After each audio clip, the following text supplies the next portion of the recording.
말씀의 향기. 오늘은 경기도 김포시 믿음의 교회 신형섭 목사입니다.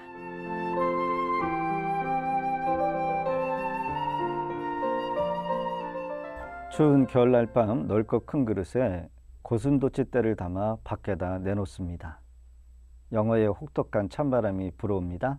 고슴도치들이 한두 마리씩 몰려들기 시작합니다. 처음에 몰려들어 따뜻해지는 것처럼 보였습니다. 그러나 저마다 자기가 가지고 있는 침으로 상대방을 찌르게 됩니다. 아파옵니다. 피가 납니다. 고슴도치들은 아파서 다시 흩어지기 시작합니다. 흩어지면 다시 추워서 부들부들 떠다가 다시 몰려들기 시작합니다.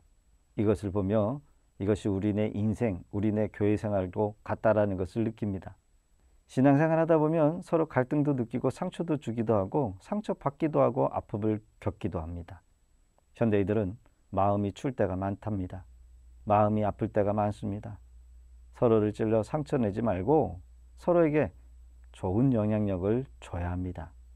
우리가 할 수 있는 일 가운데 가장 중요한 일은 온전한 사람을 만드는 일입니다. 목회를 하면서 정말 깨달은 것이 있다고 한다면 우리가 무슨 일을 할 때 건물을 짓는 것도 중요하고 물질이 있어야 하지만 무엇보다도 사람이 없으면 되는 것이 없습니다. 그래서 저는 사람을 키우고 사람을 찾습니다. 사람이 가장 중요하다는 것을 깨달았기 때문입니다. 특히 하나님의 온전한 사람을 만드는 일은 가장 크고 복된 일이 아닐 수 없습니다. 일꾼을 잘 만들려면 신앙에서 본이 되고 삶으로 가르치는 자가 되어야 한다는 것입니다. 에베소서 4장 12절에 이는 성도를 온전하게 하여 봉사의 일을 하게 하며 그리스도의 몸을 세우려 함이라. 성도를 온전하게 하는 이유가 뭡니까? 성도를 온전하게 하여 봉사의 일을 하게 한다는 겁니다. 즉 그리스도의 몸, 건강한 교회를 세우고자 하는 목적이 있습니다. 우리가 전도를 많이 해서 사람들을 모시고 오지만 교회에 한 번 왔다고 해서 갑자기 온전한 신자가 되지 않습니다. 우리가 온전한 성도로 만들어가는 것입니다. 그래서 섬깁니다. 삶으로 본을 보여줍니다. 얼마나 많은 수고를 해야 하는지 모릅니다. 사도 바울은 믿음이 없는 성도들을 하나님의 사람으로 만들기 위하여 해산하는 수고를 했다고 합니다. 해산의 수고로 성도들을 섬겨서 온전한 성도가 되게 하는 일에 우리가 같이 힘써야 합니다. 온전한 성도를 만들려고 한다면 봉사의 일을 하게 하여 즉 일꾼들을 만들어야 합니다. 일꾼 한 사람은 그렇지 못한 사람 100명과 맞먹습니다. 일꾼은 은혜 받은 사람이고 자기의 사명을 깨달은 사람이지요. 하나님을 기쁘게 해드리면서 살려고 하는 사람입니다. 이런 사람 한 사람만 있으면 100명이 못하는 일로 해냅니다.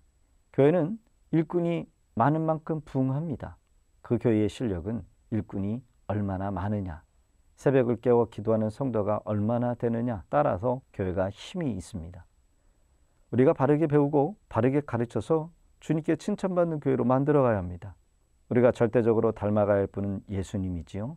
마치 어린아이가 한 해 한 해 자랄 때마다 벽이나 기둥에 줄을 그어놓고 우리 아이가 얼마나 자랐을까 체크를 합니다.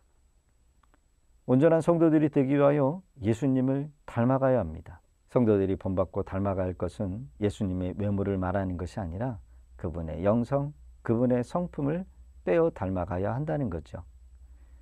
예수님처럼 선하고 예수님처럼 온유하고 예수님처럼 거룩하고 예수님처럼 하나님 사랑하는 성품을 배워 고슴도치처럼 서로 찌르는 사람이 아니라 서로의 아픔, 상처를 어루만져주고 싸매어주고 건강해지도록 돕는 온전한 성도들로 자라가야 한다는 것입니다.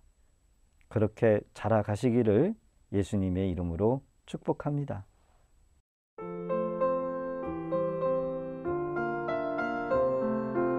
말씀의 향기. 경기도 김포시 믿음의 교회 신형섭 목사였습니다.